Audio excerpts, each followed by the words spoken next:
stand together and accept that we now live in a world transformed by Fukushima. Monday, Wednesday, and Friday from 8 a.m. to 9 a.m. Pacific Standard Time here on UCY.TV radio. We relentlessly engage every ear that listens. We expose and confront the complete lack of accountability for the nuclear industry. Consider social engineering programs who view our bodies, minds, and souls as assets on a balance sheet. We discuss vital current issues, interview activists, and engage our audience in an effort to allow all voices to be heard. The Age of Vision radio show creates a venue that all will choose. We encourage our listeners to reclaim their power and their courage to take action and save our planet from the ravages of greed and indifference. Our actions matter. Every voice matters. We remind our listeners that happiness is resistance.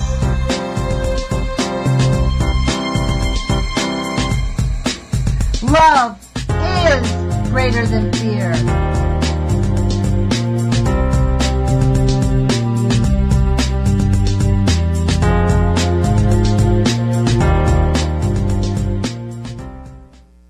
Good morning, UCY.TV radio listeners. This is Lonnie Clark with the Age of Fission radio show.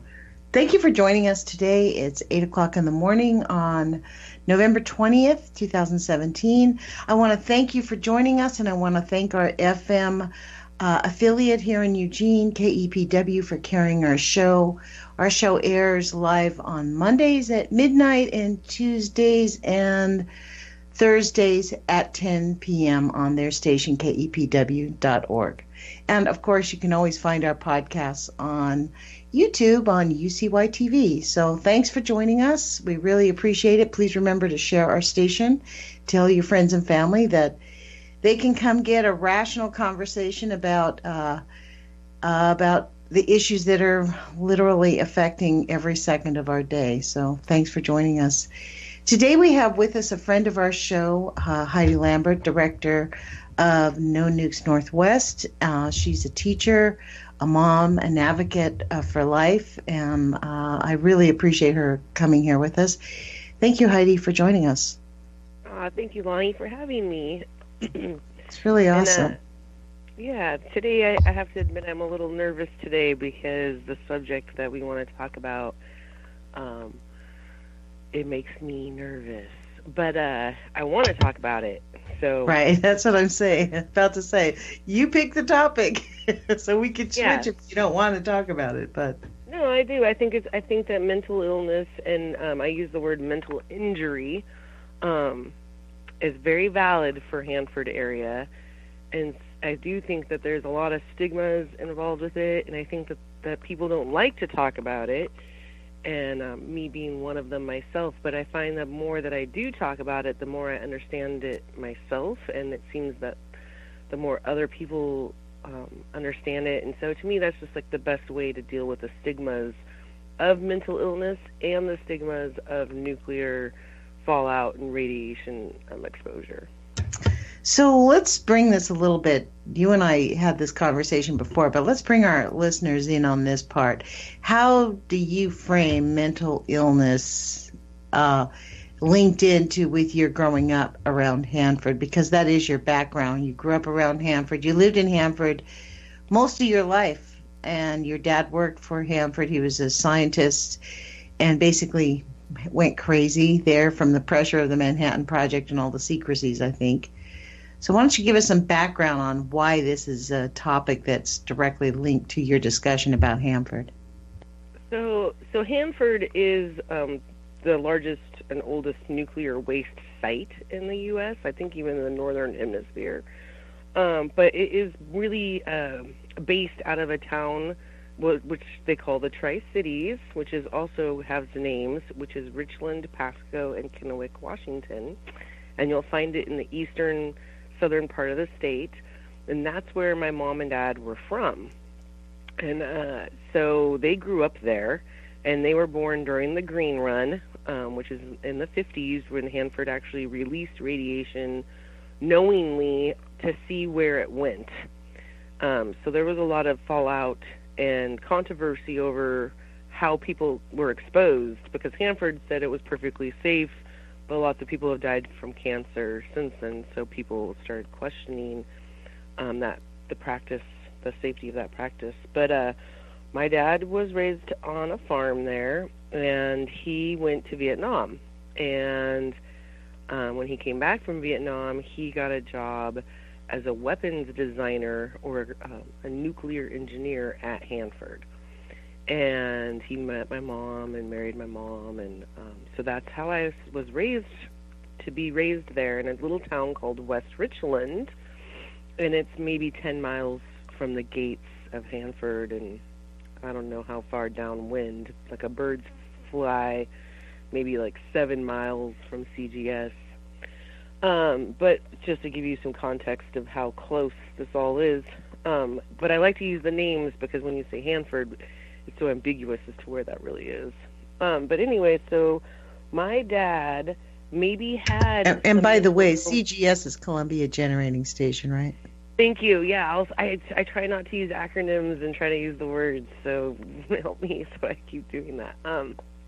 But yeah, so my dad maybe had mental illness growing up, although there wasn't really any signs of that. And then he went to war, and coming back from war, there was kind of like the expected mental illness from that. But this was the 70s, so I don't really think they knew very much about mental illness and how to deal with it at all. But what happened was, as my dad worked at Hanford and as we were growing up, he started showing signs of bipolarity and schizophrenia. And he ended up being institutionalized, and what happened was then he lost his job.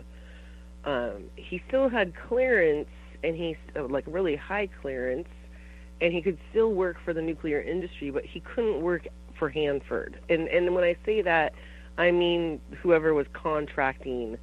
I believe at the time it was Exxon Nuclear. About every 4 years, there's different federal contracts through the Department of Energy, and these huge, industrial complex kind of companies like Bechtel and Exxon, they all bid to get into different parts of this, and then get part of the cleanup, and then after their 4 years, they rebid or they lose their bid. So there is a lot of turnover in the Tri-Cities.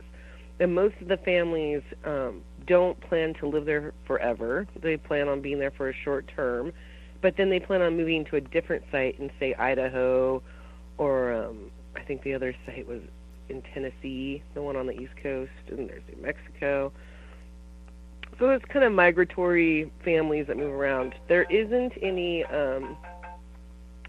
there really wasn't any. It's a tough one, Lonnie, because the first stigma was working out at Hanford, where they say you're working out in the area. One of the biggest rules is there's a complete confidentiality of everything that happened on that work site. So there was a lot of secrecy and a lot going on with these people who worked out there, and they couldn't discuss it with their families, and their families didn't know what was going on. You didn't really know what was going on with your neighbor. So there was that secrecy. But then there was this other issue of where people were having problems, like my dad, maybe bipolar, schizophrenic, anxiety, and these to me were like symptoms that things weren't right.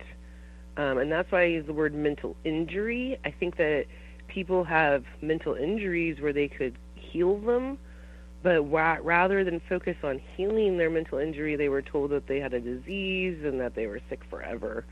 And there wasn't a lot of work to heal people. And part of me now as an adult, when I look back to living there, I feel like maybe they make the environment kind of insane. I know that doesn't sound right, but... What do you mean by that? They make the environment insane.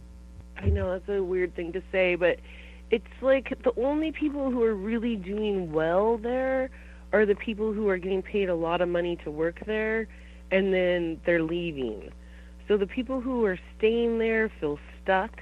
If you lose your job there or can never get a job there, you're put into a different social class, a lower social class. You're going to make less money. And it just starts to feel more and more like you're stuck there and you can't get out. And among my peers and people that I know who are in that category, there's a lot of mental illness there. There's a lot of struggle there. There's a lot of paranoia, a lot of not believing, not being able to rationalize, not being able to think out. A lot of people are sick physically. A lot of people have allergies or have children with mental behavioral issues that are severe, like severe bipolarity. And so there's a lot of guilt and blame, and nothing of Hanford. It's always of each other. And when you talk to the people, when I talk to my friends and I say, you're really struggling there, why don't you move? The normal response is, it's like that. It's like this everywhere. Everyone's sick everywhere. Everyone has cancer everywhere. Everyone has mental illness everywhere. And so the rationalizing is like, why leave? Because it's just going to be a problem somewhere else. So their whole thing is they blame themselves. They don't even think about their environment or working at Hanford, or maybe that any of that affects them at all. No, I don't think so. I think that they're told that that's being paranoid. And I think that there's such a fear, a serious fear of being called mentally ill. So that comes into that second stigma. The first one is you're not allowed to talk about anything that happens at Hanford. And the second one is if you admit that you're having a hard time or having problems, you fear being institutionalized, you fear losing your job, you lose just like your social abandonment from your neighbors. And so rather than everyone being able to come together and saying this is normal, we're all suffering this together, it's more like, well, you're weak, something's wrong with your family, this is your problem. It's kind of ironic if there's a large population that is suffering, for them to say it's your fault. Like, doesn't anybody connect up there? Like, people that still live there. These problems. I do know people who still live there, and I still connect to a lot of people that are there. But again, if you're connecting to people and everybody has food allergies and everybody has asthma, then you think that everybody has it. Does that make sense? Well, you mean they think it's normal now in this era? Oh, well, that's just part of being in the modern age. We're all just going to have asthma. We're just going to have these problems. That's just the way it is in the modern age. Yeah. And you might meet some people who might go off to say, oh, it's all those GMOs, and we have so many GMOs in our food that our family's just so sick with these GMOs, so we only eat dairy. And we only eat, I'm sorry. We don't eat dairy, but we eat meat. And we don't eat wheat, but we eat vegetables. And this is our diet, da-da-da-da. But they're still sick and they're still sensitive. And never would they say our food is radiated. You see what I'm saying? I do. That's part of the nuclear taboo. Right. I've been going off on this on my YouTube channel lately. It's like it hit me like a ton of bricks. That our generation, the baby boomer generation, after I had Dr. Busby on last week or 2 weeks ago, where he said anybody born between 57 and 63 got super slammed. It was like unprecedented amounts of nuclear radioactivity from the testing, from the bombing testing. Those people got really slammed. So our generation of people really were the first. We were the first. We were subject to the Manhattan Project, which demanded secrecy. And basically, they've just kept the Manhattan Project attitude. This is why we don't hear about Hanford. We don't hear about Richland, Washington. We don't hear about Niagara Falls. We don't hear about St. Louis. We don't hear about Carlsbad, New Mexico. It's all tied into the nuclear taboo. We cannot talk about it. And if you say anything about it, then you're being hysterical. Right. And so for me as a child, so my dad this is the thing, is that my dad was a very nice person, a very loving person, and he would get so upset that he was killing people. Like, he would say, well, my job is to kill people. My job is, that this is a poisonous place. This is a toxic place. And so it manifested, like, great paranoia, as far, like, for me, growing up, I had a really hard time believing that my dad was crazy. For years and years and years, I believed that the government just told him he was crazy, and that made him even more crazy. And it was kind of like the self-induced sickness that the government created to be able to take him away from the job. As I got older, the more I realized he was mentally ill, but then I started to wonder, did the government make it worse, make it more for him rather than actually help him or heal him? And now growing up, I was afraid to speak out about Hanford or say things about Hanford because I was told I was being paranoid and I was being crazy and that I was, showing signs of having the same problems that my dad had. So that's where I'm at with why I keep talking about it and why I think it's so important that we talk about it, because now in the last 10 years I've met so many people who've worked in the business and lived around the industry, who've suffered a lot of the same things, seen the same things. And to this day, if you were to go to Hanford and say, this low levels of radiation are what's causing the schizophrenia and the bipolarity, and there's some sort of metals that are going on in our brain that's making us spark wrong, no one's going to hear that. No one's going to listen to that. What if you bring on the studies by Dr. John Goffman that shows that that's what happened? I think they would discredit that scientist. I mean, it's a war of smarty pants scientists there over who knows more and who knows what. And the people who work for these companies are the ones who get printed and published. And, the nuke industry has so much money, Lonnie, so much money, that they just print and misinform. They spread their misinformation to bury Dr. Goffman's studies.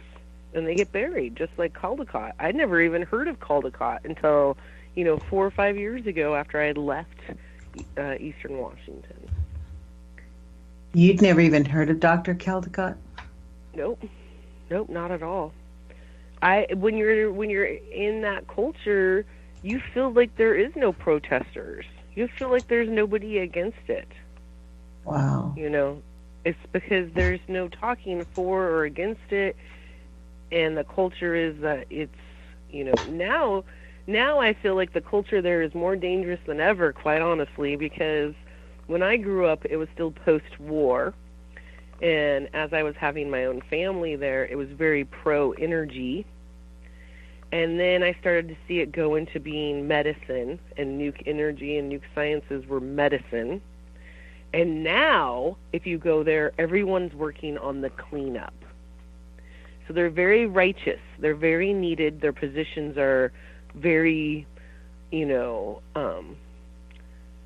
justifiable. They're not there to make the mess, they're there to clean it up.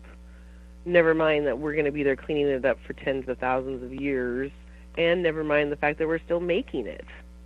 Mm-hmm. What does Libby Halevi say? She's like, actually, the decommissioning is actually just distribution. Like, it's not, they are not cleaning it up. They're just redistributing it. Let's be clear. There's no solution to, I read on Friday this story up at the Tri-Cities, how the DOE wants to, build a 7-mile pipeline between the most toxic nuclear waste so they don't have to transport it on a truck 7 miles. They want to build a pipeline. And they want to ship the Hanford waste down to New Mexico. Right. So this is just the insanity, and it isn't about fixing it. But when you talk about, and I think what do you think of this idea? Besides the effects of radioactive contamination, I think living near a site where you're living near toxicity I mean, that must weigh in on people when knowing that you're like breathing in. They don't even tell you when you're being exposed to plutonium. Right. Well, yeah. So because the first logic is that it's safe. So that's how you try to put it out of your brain that it's dangerous. And then the next problem is that it's invisible. It's not like you're living next to a coal mine or a mill that has arsenic and, things you can smell and, coal where you can see it. It's pretty invisible. The only way you know it's actually working is that there's a plume that comes out of the reactor. And it's most noticeable in the winter because it's steam, it's hot, and it's so cold there. And then when you see the magnitude, really on a really cold day when it's running, you'll see this magnitude of that steam going hundreds and hundreds of feet into the air, and then you see it start to spread whichever direction the wind is blowing. And so it gives you this very eerie feeling like, oh, how can they deny that this is happening? But they do deny it. The denial is that it's all under control and it's safe. And when they talk about it with very conscious, intentional language, saying things like leaks and spills to give you the impression that it's a tiny little bit that like fell out of a cup. They'll say it's not dangerous. They even use the words that it's safe. So you can choose to believe that because it's much easier to believe that. And when you start to question them, there's really nothing, there's no one there, nothing there. There's not like a Hanford survival support group there. There's like no place to go to talk to people. And I do believe, I will say this, Lonnie, in the last visit that I was there, people were way more open about it than I've ever seen in my life. But the whole conversation ended up like, oh, the whole world is toxic, everything's contaminated, so why bother? So it's that is the attitude that they want us to take, and this is the thing. It's a very interesting. That's how they've been we've basically been groomed to accept abuse. Let's be clear. That's part of the nuclear taboo. We have been groomed to just go, that's how it is. This is Heidi, how old were you and what year did you leave Hanford? Did you really get it, that it was a danger? So when my dad had his mental breakdown was in 1979, and it was, and oddly, that is when Hanford was going through some major shifts, because in the late 70s is when a whole bunch of documents had to be released, because, there's like a 25-year holding that they can hold private documents. And so these documents that were coming out in the 70s were about the green run in the 50s. And so that was when that whole time people had been thought that they had been poisoned, and cancer had become so widespread and nobody knew why it was happening. So when those documents got released about the green run, all of a sudden people could start pointing their fingers at Hanford. And my dad was already he was super smart chemically, and so he understood the atomic level of what they were talking about and the uncontainability of it. And so he started, so what I want to say is that when you have doubt and depression and you feel defeated as a person, and you have no one to talk to, it's like, what are the coping skills that are easily accessible? And the first thing that comes to mind is alcohol. And the next one is, drugs. So my dad didn't do drugs, but he did drink. And so he went into this huge drinking binge in this time of his life. And so Hanford said, your problem is you're a drunk and you're mentally ill. And so they never took any accountability or responsibility for themselves. And I think that has happened more and more and more as the decade has gone. So even though people will talk about it and they can say that this is happening, they go back to that very defeated, very depressed state where all they can do is self-medicate through alcohol or through drugs. And then that further, distracts them from the issues of what they're trying to deal with. And so when you go there, it can be a very sad society because everybody feels lied to and no one knows what the truth is. Well, I don't think they know what the truth is themselves. I think that's the issue with those people. The truth is that all nuclear is a massive catastrophe, and we need scientists to figure out how to stop it, not stop. Like if we were to really face it, we have to face the fact that we have to stop the war machine. Right, but in order to stop it, you have to admit that it's wrong, and you have to admit that it's not controlled. And the thing is these people are so prideful. And their egos are so large at what they do that they feel like they are doing the right thing, and that we're the ones that are exaggerating the issue. Do you see what I'm saying? Well, there's that whole thing. I read an article this morning that said something about what the left has wrong about nuclear power, and it's because nuclear is considered to be carbon free, which is preposterous. It's not at all carbon free. Right. If you consider how much carbon it takes to maintain it, the waste that's produced from the power plant that runs for 10, 20, maybe 30 years, maybe 40, maybe 50, even that. But when you still, every year you produce waste that needs to be managed and used. You have to use massive trucks, massive fossil fuel to manage the aftermath. Even forget the building of the thing. The building of it takes massive amounts of fossil fuel, but cradle to grave, it's a serious offender. Yeah, we don't even know the grave part yet. We won't know, you know what I mean? Like, well, that's still just an assumption. We've never outlived radioactive waste, And well, we can't outlive radioactive waste. That's the issue. Yeah, we can't outlive it, so we just don't even know. And that's probably my biggest problem with the 350.org. And a bunch of these green organizations. What's his name? I don't know his name. James Hansen. Yeah, and he to me is a fraud because he's talking about shutting down coal, but he's totally pro-nuke. And it's kind of like choosing between paper and plastic bags to me.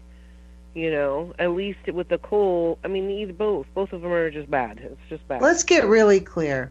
Hansen and 350.org are pro-nuke because their budgets are millions of dollars a year. I think 350.org was like 45 million. Hansen's organization was something like 300 million a year. These organizations, they get large donations from the nuclear industry to spout out the lies that nuclear is carbon free. They know it's not carbon free. They know it's not non-toxic. And I had an argument with, the Natural Resource Defense Fund. I think that was NDRC. Yeah, Natural Resource Defense Fund. I called them up when I found out that they were working and successfully worked with the state of Illinois to keep 2 leaking nuclear facilities open. They said, well, they view coal as more dangerous than nuclear. They know that nuclear is bad, but they can't stop nuclear all at once. So their goal is to knock out coal first and then get the nuclear plants done.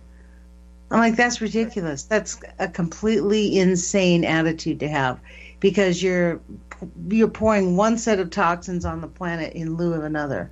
And in fact, the toxins from coal mining is uranium tailings. It is nuclear. So you can't divorce them.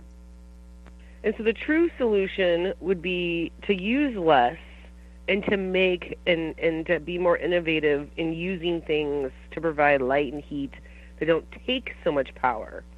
But that's such against the grain for them because it's such a capitalistic thing. And that's another crippling effect on all of this is the capitalism because it's about making money. It's not about the big picture. It's not about the long haul. It's just about making the biggest, fastest buck first. And so that's where a lot of misinformation comes from also because nuclear power looks like you're going to make a lot of money, but that's when you don't consider the age of the waste and the contamination and the storing of it. But if these power companies or different companies, that's the thing is you can't go up. If your business was to teach people to use less, you would go out of business because the nuke business and the energy, business would put you under. They don't want you to talk to each other about using less power. Well, it's not even using less power. Let's be clear. There are solutions. I've interviewed a gentleman named Larry Woods and Shaziz. They're both scientists that are working out of their houses on inventions that have solved essentially the energy issue. Larry has a thing that we don't even have to change our grid system. You can plug this machine into your house and it self-generates electricity as much as you want based on electromagnetics. I mean, it's completely ridiculous. Now, Larry's machine they need, an investment. I mean, it's a real thing that they are looking for marketing. They need a couple $1 million to get it off the ground and get it really working. He's an engineer who has thoughtfully put it together. I'm hoping that Jerome can interview him because actually Jerome's a kind of a scientific brain, so he'll ask him the right questions. He's been on my show, I think, twice, and honestly, we have solutions. And if two citizen scientists that I've been able to meet in my journey the last 2 years or so are out there and available to me, for a fact that the nuclear industry knows about this technology. Right. Yeah. It's not and they suppress it, though. They suppress it. They don't. That's the because you can't make money off of it. This is the thing. Right. They consider us to be assets on a balance sheet. If they can make money on us, then they'll give us the technology. If they can't make money, in fact, that's why they don't tell us about it, because they're making money in the medical industry hand over foot. Look, it's like what I told Tom Hartman when I called into his show one time on the Affordable Care Act when it was getting thought of. We need single payer, but frankly, we need to take our food supply back, because they were born into a hospital where you have to pay to be born. Then they destroy your food supply. They encourage you not to breastfeed, which keeps you healthy. So your first years of life, they decimate your food supply all your life. And then you get sick and you have to pay a doctor to go see them, pay for the medicines, pay for your health care, pay to get buried. Along the way, the American system is all about us paying the oligarchs. That's all it is. And paying for the inoculations, paying for the immunizations that were supposed to help prevent all of those things. I mean, there's lots of pain, Lonnie, and even mental illnesses. There's a lot of money being put into mental illness as well. But again, it's a bunch of medication usually, and it's not really coping skills, and it's just a lot of shame for people. And that's what, I really don't know the way out of this other than to keep communicating with one another. And when you feel paranoid or afraid, to acknowledge it and to really give yourself permission to feel that, rather than to sit and say that there's something wrong with you. I mean, that's what I do for myself when I feel like the world's out of control and everything is cattywampus. I tell myself to just, center myself, and that I know my truths, and, my goal is not to hurt people, and my goal is not to get rich off of people, and just to speak my truth. And I think that helps me find that truth and stay centered in it, especially this last year with this new presidency and just all this talk about using nuclear weapons. It's frightening, I mean, for kids today, I just took a class about how 98% of the kids in our culture could be medicated for anxiety and depression. And I thought to myself, well, if I was growing up today, I would probably be completely depressed and have anxiety. I mean, I'm an adult and I have those things. But I also have a toolbox of coping skills that I use. And that's what gets me through it without needing medication. But the idea, we don't need the medication. There are ways, like you could do tapping. You could teach people to meditate. I mean, it is complete. This is what I mean. They use us like assets on a balance sheet. They want to medicate our children. That makes me want to spit nails. I'll be honest. That just infuriates. Now, let me ask you this, Heidi. Are you asserting that the people that live in the Tri-Cities have a higher level of mental illness and mental maladjustment because they live next to the Hanford facility specifically? Oh, Gosh, I guess I am. I am saying that. And, if you really want me to get super hippie on you, Lonnie, when I get there, I feel a frequency. And I share it with my friends and my family, but it's like I feel a buzz in the air. I feel a hum when I'm there. And I know that sounds... There is a hum. I went there myself. Me and Kevin Finnegan experienced it. There's something weird about the whole vibe. You drive into Richland. We went to the Columbia Generating Station, right? And honestly, it was really I won't ever go back there. I'll tell you what, there was something it felt really weird. Like, it's almost like you drive into the Twilight Zone. It's so bizarre. It does have a feel.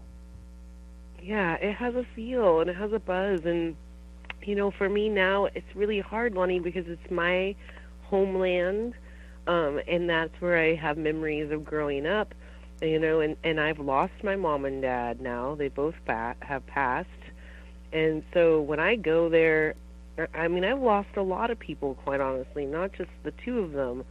So when I go back there, to me, the place is very flooded with ghosts, in the sense that I see their person as it was when they were here walking the earth with me. And the things, I have memories of things that they have said, and, it's kind of this eerie foreshadowing of knowing that, we all know we're going to die. And it's like, what are we going to do with that time before we die? And I felt like my parents were trying to tell me that this was an unhealthy place, and that I needed to go and be somewhere else. And so I've done that, but when my sister still lives there. I have other family who still lives there, and friends, and so we probably go back twice a year. And it's not our favorite place to go. It's really difficult to spend money and our time that we much rather be at a national park, hanging out with our kids, but instead we're like doing this like family duty and going to take care of our family or whatnot. And so it's hard for me to differentiate about my own mental injuries and my own mental illness to how that is projected onto me when I go home. But when I leave there and I come back to where my new home is, I do feel sane, and I do feel grounded, and I do feel healthy. And I have a very calmness with my soul. And that's something I've never been able to have when I go back there. And when I go back there, I see a lot of people struggling. I see a lot of people with drug and alcohol. There's a lot of meth abuse there. There's a lot of violence. It's very common for people to have drive-by shootings and stabbings and so there's this fear. There's just a lot of fear there, and it's considered normal. It just gets normalized, and the people there just feel like that's how it is if you live anywhere. That's how it's going to be. That's life in America. Yeah. And so they succumb Heidi, to it. In your own personal family, when you look at the effects on your own personal family, your mom, you just said your mom, your dad have passed away. We've talked about this, that your dad died at an early age, but did your mother die of anything like related to cancer?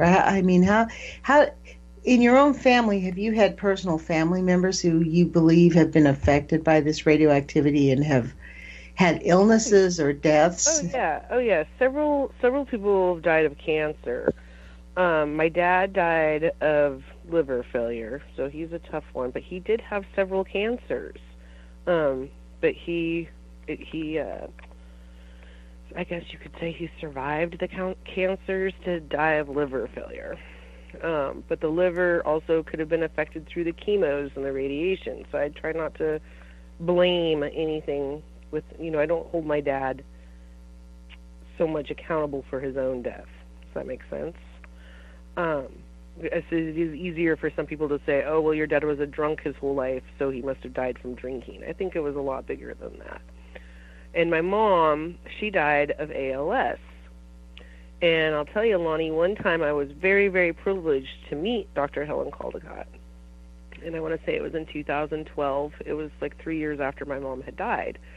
And I met Helen, and I was able to talk to her, and I said that I was from Hanford, and I had lost a lot of family from cancer, and that I felt like my mom's death was due to radiation poisoning, or maybe the looser word rather than radiation poisoning is exposure to heavy metals, because you know that radiation evolves into different metals, different synthetic elements through time, and we really don't know how our bodies process those metals.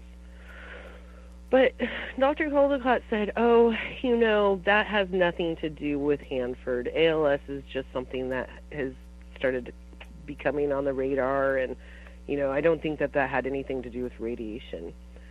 But I think that Helen was wrong, honestly, and I know that sounds really arrogant for me to say, but now in the last 5 years, I've learned there's lots of mental illness and lots of mental problems that a lot of people do contribute to radiation poisoning and contamination.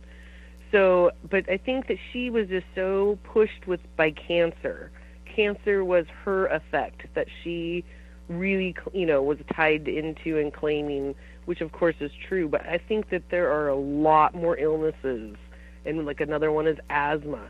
Almost everyone I know who lives in Eastern Washington suffers from some degree of asthma.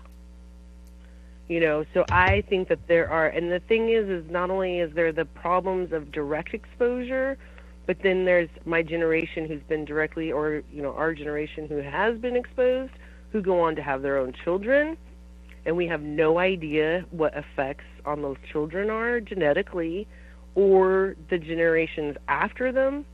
And you know, now I've heard Caldecott say, you know, oh, it's not until the third generation that you really see the impact and then carry forward. So it would be interesting to be able to have another conversation with her about it to see where she sits. But I'm using her as an example of sometimes you meet people who you think are so freaking smart and know everything, and sometimes you still don't agree. Mm-hmm. And I think that people, when we're dealing with nuclear sciences, we really need to look into ourselves about what we really think is going on, because not everybody has the answers. And some people think they have the answers and they don't. Well, this is the reality. They don't test, and when they do start testing, if they find that their results aren't giving them the answer they want, they change the study group. Like Dr. Busby said that he discovered that the Hiroshima studies were false, because when they were doing the Hiroshima studies, they had a control group who had never been exposed to nuclear radioactivity, people who had been exposed to low level and higher level. Well, what they discovered was that the people with the low level still had very high rates of problems, and the control group didn't have hardly any, so they threw out the control group. They just threw them out. They just excluded them, and then they jumped through hoops and created a different set of a control group from other people from a different city. So it's completely, the point is that the nuclear industry has never been honest scientists from the get-go. Dr. Goffman, I have a fat book by Dr. Goffman called The Radiological Effects of Low-Level Contamination, Ionizing Radiation, something like that. In that book, he does outline how it causes all kinds of, asthma's one of them. Asthma is one of the first things you see when you see it. I mean, I should send you that book because you'd probably be able to understand it better than I did. But it is actually shocking to go through the levels of information that they do know. So because of their work, the early work, they know, the nuclear industry basically knows what not to test for and how to skew the studies, and that's all they've been doing. Yeah, it's like a war about information. Well, and it's also like Dr. Busby said when he recently testified in a court in, I think it was Sweden, he laid out his whole thing that showed that radioactivity of children living near nuclear facilities and how they had been exposed and harmed by this. And they were in court, and the Swedish court looked to the nuclear guys and said, okay, what are you going to say? They didn't acknowledge a word he said. They stuck to the nuclear taboo completely. They just told the judge what they wanted the judge to hear. They didn't respond to his information. And Dr. Busby said that that is what they do. They basically completely not discount your work. They 100% ignore it. They don't respond to it. They don't acknowledge it. They don't talk to it. The nuclear taboo. Yeah, and then they don't expose it, and the people who are living in that environment are, then they're not educated on those things. So this is the people who live in the Tri-Cities, to me, are at an unfair disadvantage because they don't have the right information. They don't even have the information in order to make good decisions. And instead, they're really filled with this information about how they can control their environment, and they need to do these certain things to control their environment. So like an example is eating and drinking and smoking. They're definitely told that those three things are going to give them cancer and that they need to control themselves or they're going to get sick. So, but they're not talking about the reasons why these people are so depressed or so defeated that they have to eat or drink or smoke to self-medicate or self-heal themselves. Does that make sense? So these people really are getting like a double whammy. They're getting contaminated by their environment, and they know it, but they're in this denial, and they're so depressed and defeated over it, they drink, smoke, and overeat or eat bad food, so then they're getting it again. And so then from all angles, they're not feeling well, and then they don't even really know what healthy feels like. And so if you don't even have that to like compare yourself to, then you know what I mean? It's just kind of like a downward spiral. Well, I thought of this. I wanted to ask you this. Do people up in Richland, because I know here in Eugene, there's a lot of people who, in Oregon for sure, there's definitely a lot of pressure to garden. Have your own garden, grow your own food. Are there a lot of people in Richland that actually do garden and grow their own food right there and eat their food and not realize how contaminated it is? Oh, Lonnie, man. So it goes so much worse than this because Eastern Washington is a farmland. Eastern Washington is considered the breadbasket of America. That's what they call themselves, the breadbasket of America, because there are thousands and thousands of acres all surrounding Hanford that grow wheat, potatoes, onions. The most potatoes in the world are grown there. The dairy, the biggest dairy farms are within miles of Hanford. The little Dairy Gold lunch milks that we see everywhere in all the schools, that milk comes from cows that are being raised next to Hanford. And we know that there's cesium, and we know, there's all of this stuff. I'm trying to think of the one that's in the milk that they, instead of calcium, it's I just lost the name of it. But my point is that we do know. I fully believe that they know that the food that they're growing in Eastern Washington is contaminated. So my answer to you is, so most people own huge farms. My grandfather owned, over 50 acres of grapes, and he grew grapes for Concord grape juice. Did he have his own garden? Heck yeah. He had like an acre of his own garden. He had his own cows. He had his own chickens. Did they ever have deformed cows born? Yep, they did. But did they think that was normal? Yeah, they did. So, that's the commonality there, is lots of people farm. Lots of people have their hands in the dirt or on heavy machinery that are breathing the air and in the soil that are surrounding there. But before they blame Hanford, they will blame pesticide companies. They will blame each other. But the last person to contribute or blame is going to be Hanford. How does that come about? How can people ignore?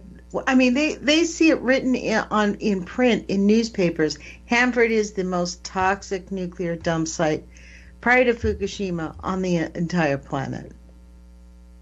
So that's not in the newspaper there. That's not the newspaper there. The Hanford or the Tri-Cities Herald, who's the newspaper there, would run an article something like, Hanford is the largest environmental cleanup construction site. That's how they would reframe that. So I get you. Like, they are very good at reporting the accidents up there, but they're not going to say that it is actually poisoning the environment. Right. So I remember one time when I lived there, so when I grew up, my dad talked a lot about the animals and how the animals could not be withheld by the chain link fences and that the animals were carrying the contamination. And then that made a huge impression on me as a kid because it made me understand that we could have contamination and radiation and still live with it, which is an interesting concept if you really think about it.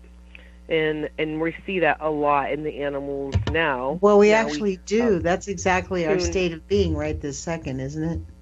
Yeah, it is. So, but one of the articles. So when you had asked me when I had lived in the Tri-Cities, so I lived in the Tri-Cities in the 70s. In the 80s, my dad got a job for the Trident nuclear submarine out of Bellingham in Seattle. So we moved to Seattle so he could work on the nuclear submarine. And he did that for like 10 years before he was retired. That's when they said he was too sick to work anymore.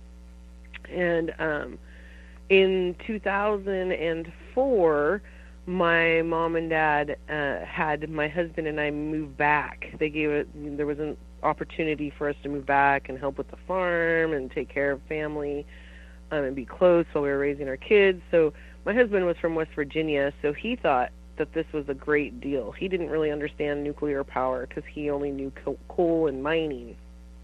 So we moved back to the Tri-Cities, and we lived there for 8 years, and we moved in 2012.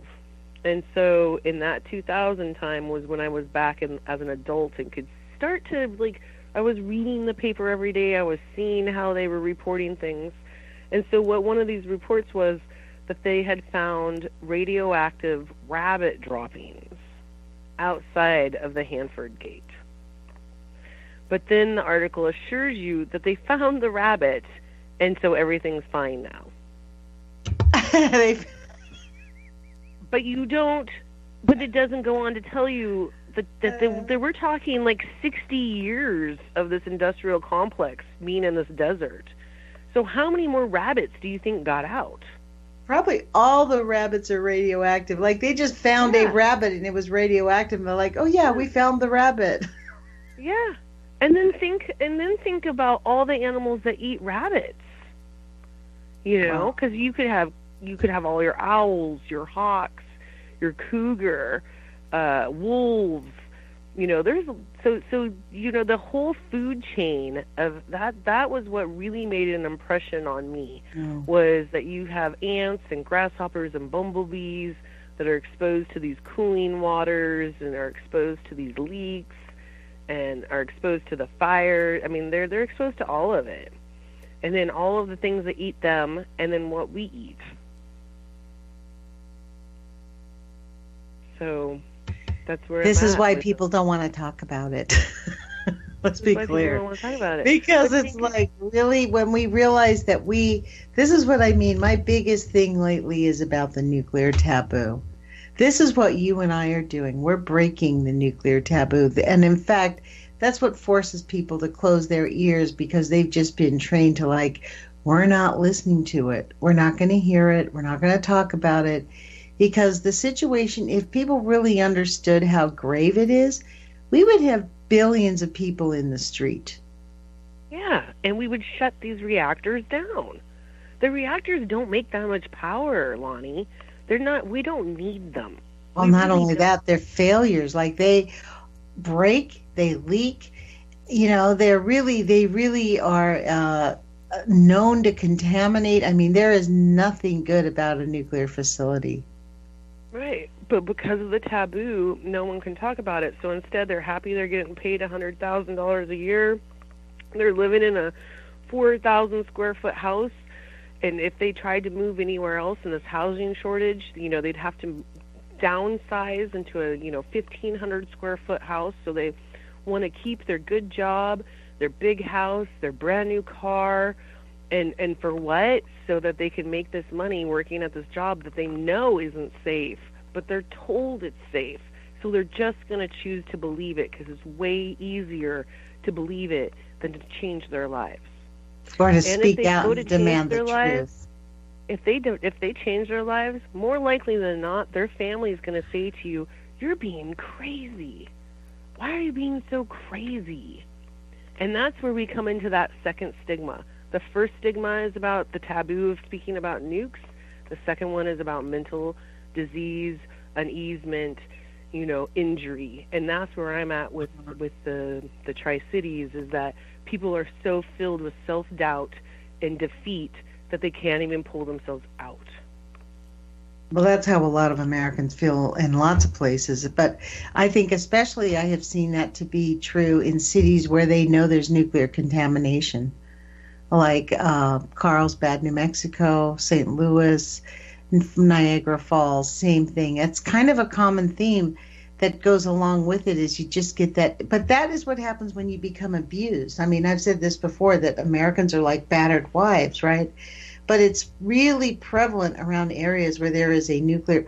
We're just supposed to accept toxicity from nuclear facilities, and not just, you and I have also talked about this too. It's not just the nuclear contamination; it's the chemical contamination that goes along with it, because they use a lot of chemicals, very, very toxic chemicals.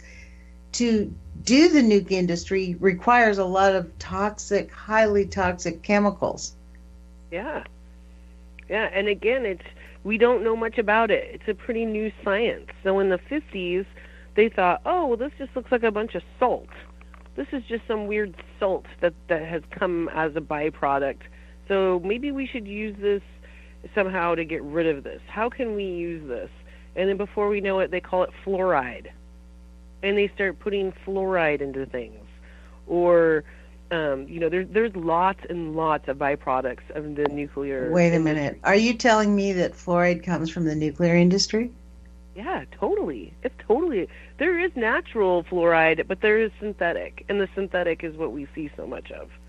There's lots of papers, Lonnie, written about how fluoride is a byproduct of the nuke business. Oh, please, let's have a show on that, if you can enlighten us on that one, if you wouldn't mind doing some research and sharing that, because I know a dentist who hands out prescriptions here in Eugene for fluoride to her children patients because Eugene's water is not fluoridated. She's like, oh, you got to have fluoride. Right, yeah, no, fluoride is not good. Wow. Boy, would I love to. I'd love to do a show on just that, because that is just so outrageous, the way that we've just been trained to accept it as normal.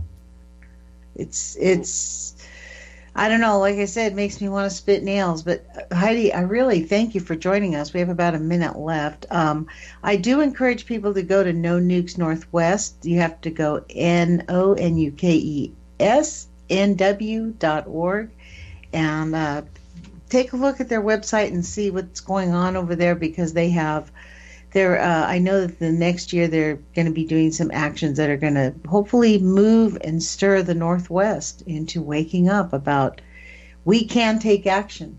So thank you, Heidi, for joining us. Thanks, Lonnie. Thank you so much for having me. Yeah, it's, and I really do encourage everybody to do your own research. Don't just take our word for it. It's not that hard to find this information out. If it sounds too incredulous, please verify what we're saying. And we do need millions of people in the street to stop this industry from literally throwing us into the graves. Put your courage feet on. Take action, you guys. We'll talk to you tomorrow.